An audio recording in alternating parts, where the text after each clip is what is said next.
Film digital producer ட்ரஸ்டுடைய தலைவர் madam Priya Nair அவர்களை வருக வருக என வரவேற்கிறேன். மற்றும் கோயம்புத்தூரில் தொழிலதிபரும் அறிஞர் அண்ணா அறக்கட்டளை தலைவருமான நண்பர் சியா சர்வேஸ் அவர்கள் இங்கே வந்துள்ளார். அவரை வருக வரவேற்கிறோம். இவங்க பிரியா நாயர் மேடம் வந்து சிடி வெளியிடுறாங்க. மாடல் மிஸ்டர் சிஆர் சர்வேஸ் அவர்கள் பெற்றுக்கொள்கிறார்கள். மற்ற தம்பி சுதீஷ் அவர் செகண்ட் ஹீரோ பண்ணிக்கிறாரு. ஹீரோ வந்துட்டுருக்காரு. பிரியா பால்ராஜ் ஹீரோயினாக ஆக்ட் பண்ணியிருக்கிறாங்க.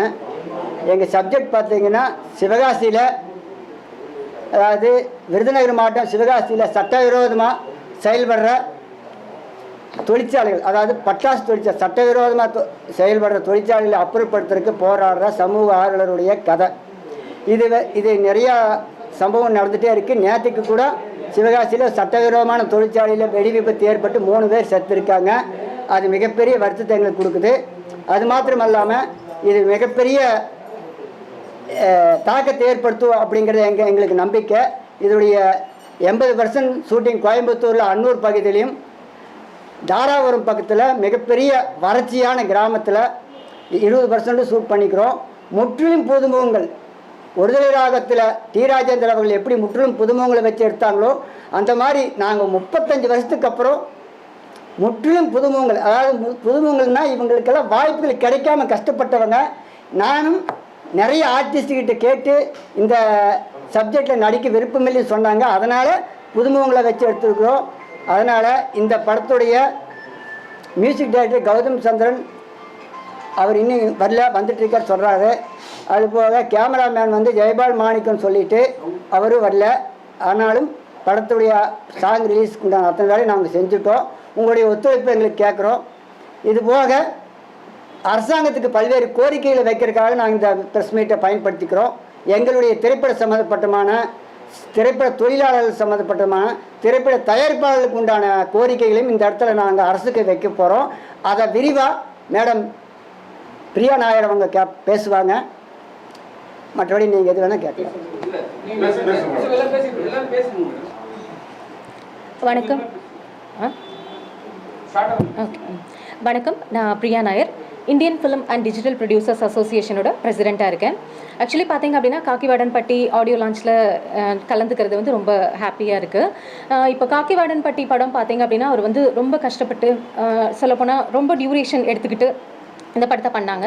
ஸோ ஒரு 1 இயர் பேக் வந்து இதோட ட்ரெய்லர் அண்ட் டீசர் வந்து நாங்கள் லான்ச் பண்ணோம். ஸோ அதுக்கப்புறம் பார்த்தீங்க அப்படின்னா ஆடியோ லான்ச் வந்து இப்போ வச்சுருக்காங்க. ஸோ இதுலேருந்தே தெரியும் உங்களுக்கு வந்து அவங்க வந்து எவ்வளோ கஷ்டப்பட்டு இப்போ ஒரு படத்தை முடிக்கணும் அப்படின்னா ஒரு ப்ரொடியூசர் வந்து எவ்வளோ கஷ்டப்பட்டு அந்த டைம் டிலே ஆகும்போது எல்லாருமே வந்து பார்த்தீங்க அப்படின்னா கையிலேயே ஃபுல் அமௌண்ட் வச்சுட்டு பண்ணுவாங்க அப்படின்னு சொல்ல முடியாது.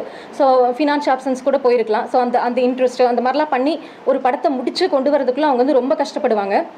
ஸோ அப்படி பண்ணி வெளியில் வர படங்கள் வந்து பார்த்தீங்க அப்படின்னா அடுத்தது அந்த தேட்டரிக்கல் ரிலீஸ் போகும்போது ரொம்ப ஸ்ட்ரகிள் ஆகும். ஸோ தேட்டரில் ரிலீஸ் பண்ணுறதுக்கு தேட்டர்ஸ் கிடைக்காது சின்ன படங்களுக்கு. அப்புறம் அப்படியே வந்து ரிலீஸ் ஆனாலும் வந்து லாஸ்ட்டில் வந்து இவங்ககிட்ட அக்கௌண்ட்ஸ் காமிக்கும் போது பார்த்தீங்கன்னா ஒன்றுமே இருக்காது, ஒன்றுமே வரல. இவங்க கையிலேருந்து அமௌண்ட்டு எங்களுக்கு திருப்பி இந்த செலவாயிடுச்சு, அந்த செலவாயிடுச்சு, போஸ்டருக்கு அப்படி பண்ணோம், இப்படி பண்ணோம், அதுக்கு செலவாயிடுச்சு, இதுக்கு நீங்கள் அமௌண்ட் நீங்கள் கையிலேருந்து கொடுக்கணும் அப்படிங்கிற மாதிரி ஒரு சுச்சுவேஷனில் கொண்டு வந்து விட்டுருவாங்க. ஸோ வந்து இந்த விஷயத்துலேருந்தெல்லாம் வந்து ஒரு ப்ரொடியூசர் வந்து அவங்களுக்கு வந்து ஒரு கைடன்ஸ் இல்லாமல் ஒரு தப்பான பர்சன்ஸ், டிஸ்ட்ரிபியூட்டர்ஸை வந்து கரெக்டாக பண்ணுறவங்க இருக்காங்க. ஸோ தப்பான ஆட்கள் கிட்ட மாற்ற ப்ரொடியூசர்ஸ் நிறைய பேர் இருக்காங்க. ஸோ அதெல்லாமே வந்து மாற்றணும். அந்த மாதிரி பிரச்சனைகள்ல இருந்தெல்லாம் வந்து அவங்கள வந்து சேஃப்கார்ட் பண்ணணும் அப்படிங்கிறக்காக வந்து ஸ்டார்ட் பண்ணப்பட்டது தான் வந்து Indian film and digital producers association. So வந்து பார்த்திங்க அப்படின்னா அந்த ரிலீஸில் மெயினாக வந்து ஒரு ப்ரொடியூசர் ப்ரொடியூஸ் பண்ணுறாங்க அப்படின்னு பார்த்தீங்கன்னா அதுக்கப்புறம் அவங்க வந்து அந்த ஒரு படத்தோடு போகிற ப்ரொடியூசர்ஸ் நிறைய பேர் இருப்பாங்க. அதுக்கு காரணம் வந்து அவங்க பண்ண இன்வெஸ்ட்மெண்ட் வந்து அவங்களால வந்து அதை எடுக்க முடியாமல் போயிடும், ரிலீஸ்க்கு அப்புறம் எடுக்க முடியாமல் போயிடும். ஸோ அந்த ரிலீஸிங் சப்போர்ட்டும் நம்ம பண்ணணும் அப்படிங்கிறக்காக தான் வந்து நம்ம அசோசியேஷனில் முயற்சிகள் எடுத்துகிட்டு இருக்கோம். அதுக்காகவே வந்து பார்த்தீங்க அப்படின்னா லாஸ்ட்டு நவம்பர் 28 வந்து அட்டகாசம், நம்ம அஜித் சார் நடித்த அட்டகாசம் படத்தை வந்து நான் எடுத்து ரீரிலீஸ் பண்ணியிருந்தேன் இஃப்வா மேக்ஸ் ப்ரொடக்ஷன்ஸ் சார்பாக. ஸோ அதிலே பார்த்தீங்க அந்த ரிலீஸ்லேயே எனக்கே வந்து நிறைய வந்து ஸ்ட்ரகிள்ஸ் நான் ஃபேஸ் பண்ணேன். சொல்லப்போனால் நேற்று வரைக்குமே வந்து கலெக்ஷன்ஸ் வந்து டிஸ்ட்ரிபியூட்டர்ஸ் கிட்டேருந்து கலெக்ட் பண்ணுறதுக்கு அவ்வளோ டைம் ஆயிடுச்சு. நேற்று கூட ஒரு டிஸ்ட்ரிபியூட்டர் கிட்டேருந்து ஒரு பேமெண்ட் வந்தது. அதுவும் எப்படி வாங்கினோம் அப்படின்னு பார்த்தீங்கன்னா மதுரவாயல் போலீஸ் ஸ்டேஷனில் வந்து கம்ப்ளைண்ட் பண்ணி அதுக்கப்புறம் சிஎம் செல்லில் கம்ப்ளைண்ட் பண்ணி ஸோ சிஎம் செல்லில் வந்து கம்ப்ளைண்ட் பண்ணி எனக்கு வந்து 1 வீக்லேயே வந்து ஆக்ஷன் எடுத்தாங்க. அது வந்து ரொம்ப ஒரு நல்ல விஷயமா இருந்துச்சு. முன்னாடியெல்லாம் வந்து சிஎம் செல்லில் கம்ப்ளைண்ட் பண்ணும்போது ஒரு 20 days 30 days அந்த மாதிரி கூட ஆகும். பட் இந்த டைம் பார்த்தீங்க அப்படின்னா கம்ப்ளைண்ட் பண்ண உடனே ஒரு 1 வீக்லேயே வந்து ஆக்ஷன் எடுத்து மதுரவாயல் போலீஸ் ஸ்டேஷன்லேருந்து அந்த இன்ஸ்பெக்டர் எல்லாருமே வந்து கரெக்டாக அந்த ஃபாலோ பண்ணி கொடுத்து எங்களுக்கு கலெக்ஷன் வந்து கிடைக்கிறதுக்கான சப்போர்ட் வந்து பண்ணாங்க. ஸோ இப்போது இந்த இது எதுக்காக வந்து அந்த அட்டகாசம் படம் ரீரிலீஸ் பண்ணோம் அப்படின்னு பார்த்தீங்க அப்படின்னா இப்போ அந்த நாங்கள் ரிலீஸ் பண்ணும்போது அந்த டிஸ்ட்ரிபியூட்டர்ஸோட கனெக்ஷன்ஸ் ப்ளஸ் வந்து தேட்டர்ஸோட கனெக்ஷன்ஸ் வந்து எங்களுக்கு கிடைக்கும். ஸோ அது மூலமாக எங்களோட அசோசியேஷனில் இருக்க மெம்பர்ஸ்க்கு நாங்கள் சப்போர்ட் பண்ண முடியும். ஸோ இப்போ எங்கள் அசோசியேஷனில் ஒரு அரௌண்ட் 300 மெம்பர்ஸ் இருக்காங்க. ஸோ அவங்களோட படங்கள்லாம் வந்து ரிலீஸ் பண்ணுறதுக்கு ஒரு டீமாக ஃபார்ம் பண்ணிவிட்டு ஸோ இந்த படம் மூலமாக கிடைச்ச அந்த கனெக்ஷன்ஸ் வச்சு நம்ம வந்து எல்லா ப்ரொடியூசர்ஸ்க்கு சப்போர்ட் பண்ணலாம் அப்படிங்கிற மாதிரி தான் நம்ம வந்து அந்த விஷயங்கள் பண்ணோம். ஸோ அது மட்டும் இல்லாமல் நிறைய பிரச்சனைகள் வந்து அந்த தியேட்டர் கிடைக்கிறதுக்கு சப்போர்ட் பண்ணுறது இந்த மாதிரி விஷயங்கள் பண்ணுறது ப்ளஸ் வந்து சின்ன ப்ரொடியூசர்ஸ்க்கு வந்து சப்சிடிஸ் முன்னாடி கொடுத்துட்டு இருந்தாங்க. அது எல்லாமே டோட்டலாக ஸ்டாப் ஆகிருக்கு. ஸோ அது எல்லாமே வந்து இப்போ இருக்க கவர்மெண்ட் கண்டிப்பாக அது ஒரு ஆக்ஷன் எடுத்து அதெல்லாம் பண்ணுவாங்க அப்படிங்கிற ஒரு நம்பிக்கை இருக்குது. அது ஒரு கோரிக்கையாகவும் நாங்கள் இங்கே வைக்கிறோம். அது மட்டும் இல்லை, இப்போ வந்து பார்த்திங்க அப்படின்னா மறுபடியும் திரும்ப நாங்கள் வந்து இந்த கம்மிங் ஃப்ரைடே அஜித்திசம் டே 34th இயர் அஜித்திசம் டே வருது. அதுக்கு திரும்பவும் வந்து அட்டகாசம் படத்தை வந்து நாங்கள் ரீரிலீஸ் பண்ணலான்னு இருக்கோம். ஸோ அதுக்கும் வந்து எல்லாரோட ஆதரவும் எங்களுக்கு தேவைப்படுது. அது மட்டும் இல்லாமல் ப்ரொடியூசர்ஸோட நலனுக்காக இந்த கவர்மெண்ட் வந்து நிறைய விஷயங்கள் பண்ணணும் அப்படின்னு சொல்லி நாங்கள் எதிர்பார்க்குறோம். அது வந்து ஒரு கோரிக்கையாக நாங்கள் வச்சுட்டு ரெடி பண்ணி வச்சுருக்கோம். அப்பாயின்மெண்ட் சிஎம் சார்கிட்ட அப்பாயின்மெண்ட் கேட்கறதுக்காக ஒரு மெயிலும் பண்ணியிருக்கோம். எங்களோட கோரிக்கைகள் எல்லாம் அதில் வந்து ஒரு ஷார்ட்டாக வந்து பண்ணிவிட்டு அதை வந்து கோரிக்கையும் வச்சுருக்கோம். ஸோ எப்போ அப்பாயின்மெண்ட் கிடைக்கும்னு தெரில. அது கிடைக்கும் போது டேரெக்டாக போய் பார்த்துட்டு எங்களுடைய பிரச்சனைகள் எல்லாமே சொல்லிவிட்டு அதுக்கு ஒரு சொல்யூஷன் கிடைக்கிற மாதிரி ஒரு நடவடிக்கை எடுக்கிறதுக்கான கோரிக்கையை வைப்போம் அப்படிங்கிறதையும் நான் இங்கே தெரிவிச்சுக்கிறேன். நன்றி, வணக்கம். என் பேர் பிரியா. இந்த படத்தில் பரிணின்ற ரோல் பண்ணியிருக்கேன் ஹீரோயினா. ஸோ இந்த படத்தை பற்றி சொல்லணுன்னா ரொம்ப ஹார்ட் ஒர்க் பண்ணியிருக்காங்க. டேரக்டர்ஸ்லேருந்து கோ ஆக்டர்ஸ் எல்லாருமே ரொம்ப ஹார்ட் ஒர்க் பண்ணி தான் பண்ணியிருக்காங்க.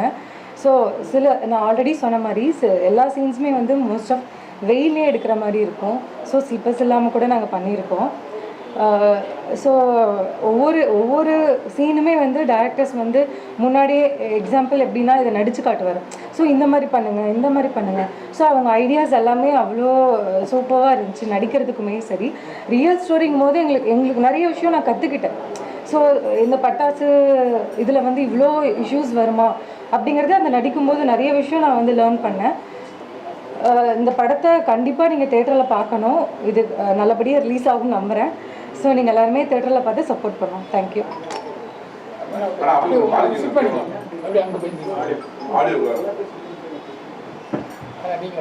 2 years ஆயிடுச்சு. எல்லாருமே ரொம்ப எஃபர்ட் போட்டிருக்காங்க. இது கண்டிப்பாக சமூகத்தில் ஒரு தாக்கத்தை ஏற்படுத்தும். நம்ம தேங்க்யூ. வணக்கங்க எல்லாத்துக்கும். வணக்கம் சார். இந்த படம் கண்டிப்பாக வெற்றியடையணுங்கிறது என்னோட வாழ்த்துக்கள்.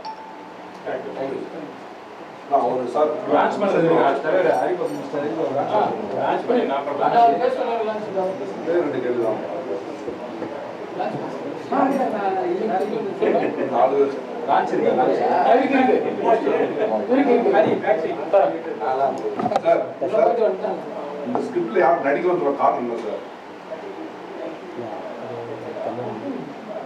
சொல்லுங்க, நீங்க அது அப்படியே அது பேசுங்க. சரி சரி இதில் வந்து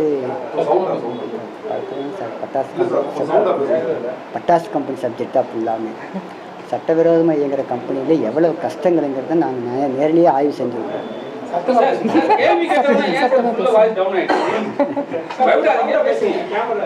சட்டவிரோதமாக செயல்படுற பட்டாசு கம்பெனிகளை நேரடியாக நானும் நிறைய கம்பெனிகளுக்கெல்லாம் போய் பார்த்துருக்குறேன். அங்கே செயல்படுறத வந்து 10 பேர் வேலை செய்கிறதுக்கு அனுமதி கொடுத்தால் 30 பேர் செஞ்சுட்டு இருக்கிறதாக எனக்கு தகவல் கிடச்சி நானும் போய் பார்த்தேன். அதுதான் மிகப்பெரிய தவறு.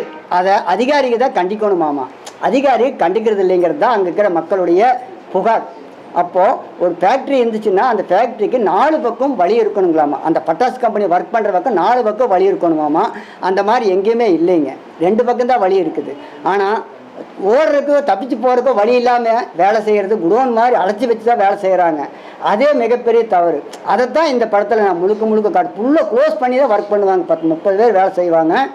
தீபாவளி நெருங்கிச்சுன்னா அங்கே அதிகமாக மக்களை உட்கார வச்சு வேலை செய்கிறாங்க. அந்த இடத்துல தான் வெடி விபத்து அதிகமாக ஆகுதுன்னு சொல்கிறாங்க. இது என்னைய மிகப்பெரிய பாதிப்பு கொண்டு வந்துச்சு. அதுக்காகத்தான் இந்த சப்ஜெக்டே நான் எடுத்து இந்த ஸ்கிரிப்டை பண்ணேன். இது உண்மையிலே நடந்த சம்பவம். ஒரு பாப்பாவை கொண்டு வந்து பக்கத்து வீட்டு அம்மா வந்து அந்த குழந்தைய வந்து பட்டாசு கம்பெனி விட்டு போட்டு வெளியே போயிடுறாங்க. கடைக்கு போயிட்டு வர்றாங்க. வர்றதுக்குள்ளே பட்டாசு கம்பெனி உண்மையிலே வெடிச்சு பெரிய விபத்தாகுது. 26 பேர் இறக்குறாங்க. காக்கிவாடம்பட்டிங்கிற கிராமத்துலேயே, உண்மையான காக்கிவாடம்பட்டி கிராமத்தில் 26 பேர் சாகுறாங்க. அதில் அந்த குழந்தையும் சாகுது, அந்த முதலாளியும் சாகுறாரு. இது மிகப்பெரிய கஷ்டமான சம்பவம். அதுதான் இந்த ஸ்கிரிப்டு. இதை அப்புறப்படுத்த போராடு இளைஞர்களுக்காக தான். அப்புறப்படுத்த முடியுமா அப்படிங்கிறத ஸ்கிரிப்டுங்க சார். அது வேலை இல்லாத கொடுமைங்க சார். ஆமாங்க சார், வேலை இல்லைங்க தான் அந்த சட்டவேலை கம்பெனிக்கு போகிறாங்க. ஆடியோ லான்ச்சுக்கு வராருன்னு சொன்னாங்க. பயங்கர வேலை, அவங்க பயங்கர வேலை இருக்கிறாருங்க சார். அவர் பயங்கரமாக வேலையில் இருக்கிறாரு சார். வரேன்ட்டு வரலைங்க சார், இன்ன வரைக்கும் வரல சார். இந்த படம் வந்து ஆடியோ லான்ச் பண்ணி 1 வருஷம் ஆகுதுங்க. படம் எப்போ ஸ்டார்ட் பண்ணீங்க? ஏன் இவ்வளோ டிலே? ஏன்னா போன ஆட்சியில் உங்களால் ரிலீஸ் பண்ண முடியலையா? ஏன்னா டிவிக்கு ஆட்சி வந்தோடனே எல்லாரும் வந்து ஃப்ரீ ஆகிட்டாங்க, டிவிக்கு ஆளுங்களும் வந்திருக்காரு. ஸோ அதனால தானே? அப்படி இல்லைங்க சார். நிறைய பேர் நம்ம இன்னும் ட்ரை பண்ணோம். யாரும் வாங்குறதுக்கே தயார் இல்லை, பார்க்குறக்கே தயார் இல்லை. அதை 100 பேசா பார்க்கலாம் அப்படின்னு சொல்கிறாங்க. எந்த தேட்டரி ஓனர் ரெஸ்பான்ஸ் பண்ணல. இப்போ ஏதோ ஒரு ஒளி தெரியுது மாதிரி தெரியுதுங்க. அதை ரிலீஸ் பண்ணுறதுக்கு நான் அத்தனை வேலை செஞ்சிட்ருக்காங்க. நிறைய கம்பெனிகள்லாம் தயாராகிட்டுக்குது. என்னை மாதிரி சின்ன சின்ன பட்ஜெட் கம்பெனிகள்லாம் தயாராகிட்டுக்குதுங்கிற எங்களுக்கு நம்பிக்கை இருக்குது. ரிலீஸ் பண்ணிடுவோங்கிற நம்பிக்கை இருக்குது. ஏன்னா போன்றப்போல எங்கள் படத்தெல்லாம் பார்க்குறக்கே விரும்பலைங்க யாருமே. உண்மையை சொல்கிறேங்க. நியூ பேஸா, வேறு பெரிய சார் எல்லாம் யாரும் இல்லையா, பார்க்கலாம் அப்படின்னு 1 வருஷமாக சொல்லிட்டு இருந்தாங்க. 8 மாதமாக மிகப்பெரிய வருத்தம், கஷ்டம். இந்த மாதிரி நானும் ரிப்போர்ட்டராக இருந்தால் டைரக்டர் ஆகிக்கிறேன். உங்கள் மாதிரி எல்லா பக்கம் போய் செய்தி எடுத்து வெளியிட்டு வந்தான் நான். ஆனால் எங்களுக்கே அவ்வளோ ஒரு கஷ்டம். சாதாரண பணத்தை கொண்டு வந்துட்டு போயிட்டு போகிறவங்க எவ்வளோ கஷ்டமாக இருக்குன்னு யோசிச்சு பாருங்கள். டிவிக்கேங்கிறதுக்காக மட்டும் சொல்லுவீங்க. ஆட்சி மாற்றத்தில் மிகப்பெரிய ஒளி தெரியுதுன்னு தெரியுது சார். எல்லாம் ஹெல்ப் பண்ணலன்னு சொல்கிறீங்க. உங்கள் ஹீரோவே உங்களுக்கு ஹெல்ப் பண்ண மாட்டாரு, அப்புறம் மற்றவங்க ஹெல்ப் பண்ணுவாங்க சார். அவருக்கு வேலை இருக்குது சார். அவர் ஏதோ வேலையில் இருப்பார். அட்வொகேட்டுங்க, நிறைய வேலை இருக்குது. இல்லை சார், நீங்கள் என்ன ஒரு 1 மணி நேரம் பண்ண போடுமா? அவ்வளோதான் சார். வந்துட்டார், ஆனால் இங்கே வரல. கோயம்புத்தூர்லேருந்து சென்னை வந்துட்டார், ஆனால் இன்னும் வரல. வர முடியலையா என்னன்னு தெரியல. சார், இப்போ இது மாதிரி ஸ்கிரிப்ட் எடுக்கும் போது நீங்கள் வந்து ஸ்பாட்டுக்கு போய் எடுத்தீங்களா? இல்லை வந்து ஏன்னா வந்து இது மாதிரி தவறான மருந்து தயாரிக்கிற இடத்துல வந்து உங்களுக்கு ரிட்டர்ன் கொடுப்பாங்க. எப்படி வந்து திருப்பி இதே மாதிரி ஒரு படத்தை பண்ணுவீங்கன்ட்டு அது மாதிரி ஏதாவது நடந்துச்சா உங்களுக்கு? கேள்விப்பட்டு அங்கே போய் பார்த்துட்டு வந்து வேறு பக்கம் தான் ஷூட் பண்ணுவோம். அதாங்க, நீங்கள் ஷூட் பண்ணோம்னா கதை தெரிஞ்சாவே வந்து கேட்பாங்க, ஏன் இது மாதிரி பண்ணுறீங்கன்னு கேட்பாங்க. இப்போ வந்து சிஎம் கூட வந்து 2-3 இடத்துல வந்து கிடைச்ச உடனே ஒரு 10 லட்ச ரூபா மானியம்லாம் கொடுத்தாரு, இதெல்லாம் கொடுத்தாரு. ஸோ அது மாதிரி எதாவது பிளான் பண்ணுறீங்களா? இல்லை இல்லைங்க சார். விஷயத்தை வெளியே பொது வெளியே காட்டுறோம். பெரிய அளவில் நம்ம திங்க் பண்ண வேண்டாம். மேடம், நீங்க சொன்னீங்க சிறு படங்களுக்கு வந்து தேட்டர்லாம் போட்டு ரெக்கவரி பண்ணி எப்படி பண்ணீங்க சொல்லுங்க. புரியல, கேளுங்க. நீங்க சின்ன படம் சப்போர்ட் பண்ணி தேட்டர் படம் பணம் வரல ரெக்கவரி பண்ணி சொன்னீங்களா? ஆமாம். பண்ணீங்க இல்லை, ரெக்கவரி பண்ணுவோம் அப்படி சொல்ல. ஆக்சுவலி நான் வந்து அட்டகாசம் படம் ரிலீஸ் பண்ணும்போது எனக்கு ஏற்பட்ட எக்ஸ்பீரியன்ஸை நான் சொன்னேன். என்னென்னு பார்த்தீங்கன்னா, ஒரு அரௌண்ட் 100+ தேட்டர்ஸ் நாங்கள் வந்து ரிலீஸ் பண்ணியிருந்தோம். ஸோ அப்போ ரிலீஸ் பண்ணதுக்கப்புறம் பார்த்தீங்க அப்படின்னா எங்களுக்கு அந்த கலெக்ஷன் ரிப்போர்ட்ஸ் வந்து டெய்லி கொடுப்பாங்க, டிசிஆர் கொடுப்பாங்க.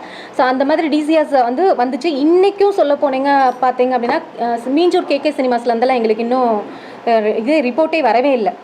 ஸோ அந்த மாதிரி சில தேட்டர்ஸ் கூட இருக்குது. அது மட்டும் இல்லாமல் இந்த டிஸ்ட்ரிபியூட்டர்ஸ் என்ன பண்ணுவாங்க அப்படின்னு பார்த்தீங்கன்னா, சிலர் தான் நான் சொல்கிறேன், எல்லாருமே சொல்ல, ஏன்னா நல்லா பண்ணவங்களும் இருக்காங்க. ஸோ சிலர் என்ன பண்ணுவாங்க அப்படின்னு சொன்னீங்கன்னா, அந்த நார்மலாக இப்போ ஒரு படம் பார்க்க போகிறாங்க அப்படின்னா அமௌண்ட் கொடுத்து தான் வந்து டிக்கெட் வாங்குவாங்க. யாரும் வந்து கிரெடிட் வச்சுட்டு இன்றைக்கி நான் படம் பார்த்துக்கிறேன், நாளைக்கு வந்து நான் உங்களுக்கு காசு கொடுக்குறேன் அப்படின்னு சொல்ல மாட்டாங்க. அமௌண்ட் கொடுத்து தான் வந்து டிக்கெட் வாங்கி பார்க்குறாங்க. ஸோ அப்படிங்கும்போது அந்த கலெக்ஷன்ஸ் வரும்போது தேட்டர்ஸ் என்ன பண்ணுவாங்கன்னா, ஒரு 2 வீக்ஸ்க்குள்ளே அந்த பேமெண்ட்டை வந்து டிஸ்ட்ரிபியூட்டர்ஸ் கிட்ட கொடுத்துருவாங்க. சப்போஸ் வந்து இப்போ நம்ம ரைட்ஸ் ஹோல்டர்ஸ் நாமளே வந்து டேரெக்டாக தேட்டர்ஸ் கிட்ட அக்ரிமெண்ட் போட்டிருந்தோம் அப்படின்னா டேரெக்டாக நம்மளுக்கே வந்துடும். ஸோ இந்த நடுவில் இருக்க பர்சன்ஸ் என்ன பண்ணுவாங்கன்னா, அந்த 2 வீக்ஸில் அந்த கலெக்ஷன் அவங்க வாங்கிட்டு அதுக்கப்புறம் வந்து அதை அவங்க ரொட்டேஷன் பண்ணிட்டு இருப்பாங்க. பண்ணிவிட்டு அந்த யாருக்கு போய் சேரணுமோ, இப்போ ஃபார் எக்ஸாம்பிள் இப்போ வந்து அட்டகாசம் மூவியோட பேமெண்ட் வந்து எனக்கு வரணும் இல்லையா? ஸோ எனக்கு வந்து கொடுக்காம அவங்களே அதை ரொட்டேட் பண்ணிவிட்டு அதை வந்து இன்றைக்கி பார்த்தீங்கன்னா November 28 நான் 2025 ரிலீஸ் பண்ணேன் ஃபர்ஸ்ட் ரிலீஸ். ஸோ இப்போ வந்து பார்த்தீங்கன்னா மோர் தென் 7 months. ஸோ இன்றைக்கு வரைக்குமே வந்து சில தேட்டர்ஸ் வந்து இன்னும் ரிப்போர்ட்டே கொடுக்கல. அப்படிங்கும்போது இதெல்லாம் வந்து ஒரு பெரிய ஒரு ஆச்சரியமான விஷயமா இருக்குது. ஸோ இது அந்த படம் நான் எடுத்து ரிலீஸ் பண்ணதே பார்த்தீங்க அப்படின்னா ப்ரொடியூசர்ஸ்க்கு வந்து ஒரு சப்போர்ட் பண்ணும். ரிலீஸ் பண்ணும்போது அவங்க தப்பான ஆளுங்கிட்ட போய் மாட்டிட்டு அவங்களால ரிலீஸ் பண்ண முடியாமல் கஷ்டப்படுறாங்க, அதுக்கு வந்து ஒரு சப்போர்ட் பண்ணணும் அப்படின்னு சொல்லிட்டு தான் அந்த படத்தை எடுத்து நம்மளே வந்து மற்றவங்களோட படத்தை எடுத்து நம்ம ரிலீஸ் பண்ணி ட்ரையல் பார்க்கறதுக்கு நாமளே வந்து ஒரு படத்தை எடுத்து நம்ம ரிலீஸ் பண்ணி பார்த்துடலாம் அப்படின்னு சொல்லி தான் அந்த படத்தோட ரைட்ஸை வாங்கி நம்ம ரிலீஸ் பண்ணோம். ஸோ அந்த ரிலீஸ் பண்ணும்போது பார்த்தீங்கன்னா எனக்கு இப்போ கிடைச்ச கான்டெக்ட்ஸில் இப்போ எனக்கு தெரிஞ்சிச்சு யார் கரெக்டாக இருப்பாங்க, யார்கிட்ட கொடுக்கக்கூடாது, யார் வந்து ஏமாற்றுவாங்க, அது எல்லாமே இப்போ நம்மளுக்கு தெரிஞ்சிச்சு. ஸோ இதை வந்து நம்ம மெம்பர்ஸ்க்கு வந்து சொல்லி நீங்கள் அவங்ககிட்ட கொடுக்காதீங்க, நீங்கள் கரெக்டான பர்சன்ஸுக்கு கொடுங்க அந்த மாதிரி சொல்லி நம்மளால் கைட் பண்ண முடியும். ப்ளஸ் வந்து இப்போ கொஞ்சம் தேட்டர்ஸோட கான்டாக்ட்ஸும் கிடச்சிருக்கு. ஸோ அதை வச்சு நம்ம வந்து நம்மளோட மெம்பர்ஸுக்கு தேட்டர்ஸ் வந்து எடுத்து கொடுக்க முடியும், அவங்களோட படங்களுக்கு தேட்டர்ஸ் எடுத்து கொடுக்க முடியும். ஸோ இதெல்லாம் தான் நாங்கள் வந்து சப்போர்ட் பண்ணுறதுக்காக தான் இந்த அசோசியேஷனே இருக்குது. So most of the associations பார்த்தீங்க அப்படின்னா வந்து இந்த மாதிரி சப்போர்ட்ஸ் யாரும் பண்ணுறதில்ல. ஸோ முன்னாடியெல்லாம் பார்த்தீங்கன்னா ஒரு டைட்டில் ரெஜிஸ்ட்ரேஷன் பண்ணுறதுக்கும் அந்த டைட்டிலே வந்து ஒரு வியாபாரமாக பண்ணிட்டு இருந்தாங்க. எப்படி அப்படின்னா இப்போ ஒருத்தர் டைட்டில் வச்சிருக்காங்க அப்படின்னா இன்னொருத்தர் போய் அந்த டைட்டில் கேட்குறாங்க அப்படின்னா இந்த டைட்டில் வந்து முன்னாடியே வேற ஒருத்தங்க கிட்ட இருக்குது அப்படின்னு சொல்லிட்டு அதுக்கு ஒரு அமௌண்ட் வாங்குறது, இந்த மாதிரிலாம் பண்ணிட்டு இருந்தாங்க. ஸோ பட் இப்போ வந்து நிறைய அசோசியேஷன்ஸ் வந்துருச்சு, அதனால அந்த மாதிரி பிரச்சனைகளும் இப்போ இல்லை.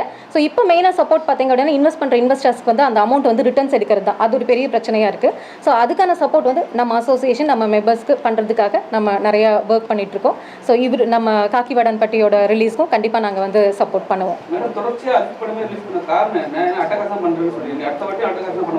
அட்டகாசம் இல்லை, ஆக்சுவலி வந்து எனக்கு அஜித் சார் ரொம்ப பிடிக்கும், அதனால அட்டகாசம் எடுத்துகிட்டு நான் ரிலீஸ் பண்ணியிருந்தேன். ஸோ அதுக்கப்புறம் வாலி பண்ணோம்.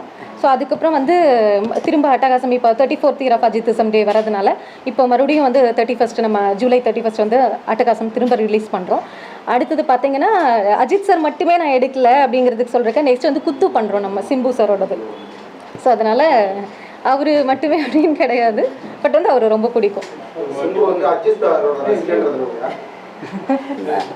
அது பிடிக்கும், அவர் ஃபேன் தான். ஆமாம் சார், இன்னொரு விஷயம் சார், திரைப்பட தயாரிப்பாளர் சங்கம் 2 சங்கம் இருக்குங்க சார், எங்களுக்கு 3வது சங்கங்க சார். திரைப்பட தயாரிப்பாளர் சங்கம் 3 இருக்குது சார், எங்களுக்கு 3வது சங்கங்க சார். தமிழ் முருகன் சார்னு ஒரு சங்கம், பாரதிராஜா குரூப் ஒரு சங்கம் வச்சுருந்தாங்க. இந்த 2 சங்கங்கள் தான் சார் தமிழ்நாட்டையே ஆட்டி படிக்குது. சின்ன தயாரிப்பாளர்களுக்கு எந்த ஹெல்ப்புமே அவங்கனால இல்லைங்க சார். அவங்க பெரிய ஆளுகளை மட்டும்தான் சார் பார்க்குறாங்க.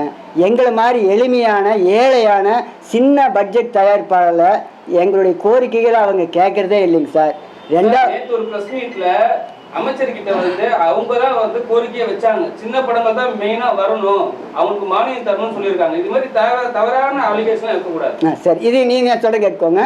2வது அது அவங்க சொன்னாங்க, இதையும் நான் பதிவு பண்ணுறேன், இந்த இடத்துல நான் பதிவு பண்ணுறேன். அதாவது இது வந்து அரசாங்கத்துக்கு தெரியுங்கிறதுக்காக தான் நான் சொல்கிறேன். எங்களுடைய கோரிக்கையான தொழிலாளர்களுக்கும் சிறு குறு தயாரிப்பாளர்களுக்கும் பையனூரில் 90 ஏக்கரில் ஒரு அடுக்குமாடி குடியிருப்பு கட்டுறதுக்கு 15 வருஷத்துக்கு முன்னாடி திட்டம் போட்டாங்க. அதனுடைய பயனாளிகள் அவங்க தான் செலக்ட் பண்ணி கொடுக்குறாங்க, கவர்மெண்ட்டுக்கு வேண்டி கொடுக்குறது அவங்க தான். எங்களை மாதிரி சின்ன தயாரிப்பாளர் அங்கே மெம்பரே ஆக முடியாது. அப்போது எங்களுடைய கோரிக்கை யாருக்கிட்ட சார் சொல்கிறது?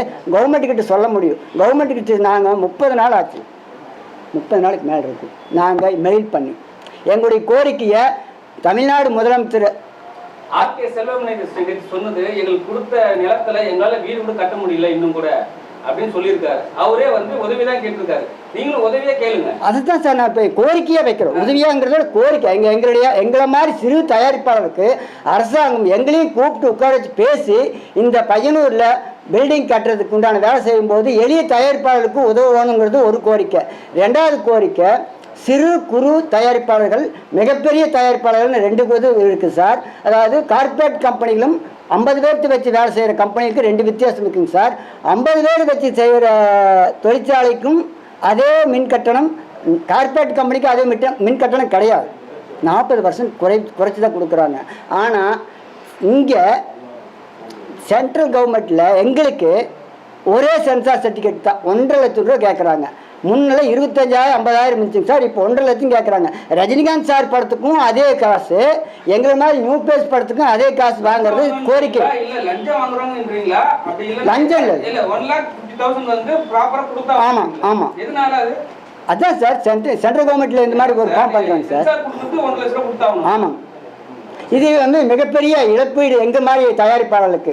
இதுவும் அரசாங்கத்துக்கு நாங்கள் ஒரு கோரிக்கையை வைக்கிறோம். மத்திய அரசுக்கு இதாவது சென்சார் போர்டில் இது வந்து மிகப்பெரிய இழப்பு எங்கள் மாதிரி சின்ன தயாரிப்பாளருக்கு. இந்த இடத்துல மத்திய அரசுக்கு நாங்கள் ஒரு கோரிக்கை வைக்கிறோம். மாநில அரசுக்கு எங்களை வந்து சிறு குறு தயாரிப்பாளர்களுக்கும் ஒரு முன்னுரிமை கொடுக்கணும். அதாவது படத்துகளுக்கு மானியம் தர்றாங்க சார், 15 வருஷமாக மானியமே தரதில்லை சார். 7 லட்சம் ரூபா கொடுப்பாங்க சார். அதை வந்து அந்த கவர்மெண்ட்டு சினிமாவிலேருந்து வந்ததுனால சின்ன தயாரிப்பாளர்லேருந்து அவங்க அப்பா பெரிய தயாரிப்பாளர் ஆகிக்கிறாங்க சார். நம்ம சிஎம் சாருடைய அப்பா எங்களை மாதிரி இருந்து வந்தவர் தான். அவருடைய சன் இன்னைக்கு சிஎம் ஆகிக்கிறாருங்கிறது எங்களுக்கு மிகப்பெரிய மகிழ்ச்சி. ஆனால் இந்த அரசாங்கம் 20 வருஷத்துக்கு முன்னாடி கொடுத்த 7 லட்சத்துமே கொடுக்கக்கூடாது, டபுளாக பண்ணி 15 லட்சமாக கொடுத்தா எங்களை மாதிரி சின்ன பட்ஜெட் தயாரிப்பாளருக்கு மிகப்பெரிய உதவியாக இருக்குன்னு இந்த நேரத்தில் கேட்டுக்கிறோம். அது மாத்திரம் இல்லாமல் மானியங்க கொடுக்குற கமிட்டி ஒன்று அமைக்கிறாங்க. அந்த கமிட்டியில் எங்கள் அசோசியேஷனில் ஒரு 2 பேருக்காவது உறுப்பினராக சேர வழிவகுத்தா தான் எங்களுடைய கோரிக்கை அங்கே அரசாங்கத்தை சொல்ல முடியும் அப்படிங்கிறது இந்த நேரத்தில் அரசாங்கத்துக்கு கோரிக்கை வச்சுக்கிறோம். சிஎம் சார் சந்தித்து நாங்கள் ஒரு கோரிக்கை மனு வைக்கிறதுக்கு இந்த காணொலி வாயிலாக ஊடகவியாளர் சந்திப்பை நாங்கள் மிகப்பெரிய வரமாக பயன்படுத்திக்க விரும்புகிறோம். நீங்களும் எங்களுக்கு சப்போர்ட் பண்ணுங்கள். நன்றி, வணக்கம். பேசணும்